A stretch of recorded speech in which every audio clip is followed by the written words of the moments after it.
This car is a game changer, and opportunities to really introduce game changers normally come not that often. So it's really an honor to launch this vehicle here in Geneva. The Geneva Motor Show is probably one of the best. It's very important for Jaguar and Land Rover because it is so international, and it gives us a chance to really get these cars out there on an equal playing field. And look around, you see the widest product portfolio we have ever offered to our customers. I-Pace, the first electric vehicles.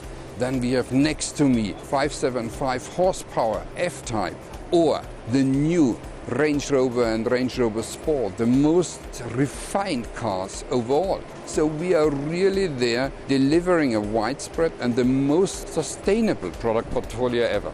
The customer should have the opportunity to choose. And we're gonna electrify on the one hand, but also offer a customer from 2020 onwards all the electric options. He can decide about the degree of electrification.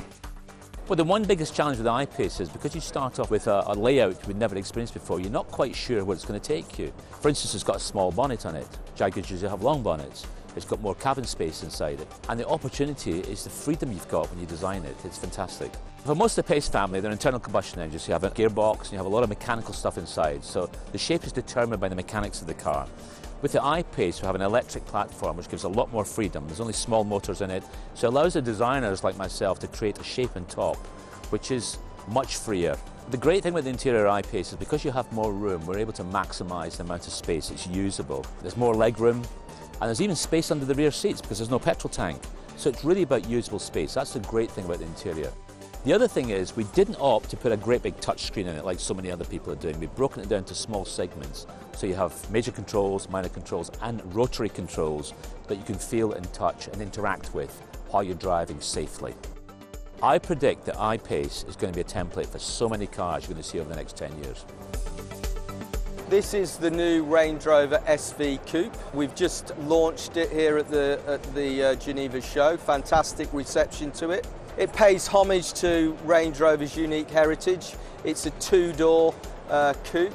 And in fact, our Land Rover DNA, our Range Rover DNA, does lend itself seamlessly to a two-door configuration, although it's much more about its modernity. And in fact, from a design standpoint, this is a truly stunning car. All the detailing is honed from solid metals, including the grills, the badging. And then when you step inside or look inside, this is a truly sumptuous interior befitting a vehicle of this standard. At Land Rover, like most other automotive brands, we are very much preoccupied with the future in terms of sustainability, in terms of connectivity, and electrification, as will other propulsion systems, will play a fundamental role in making us maintain our relevance in the marketplace.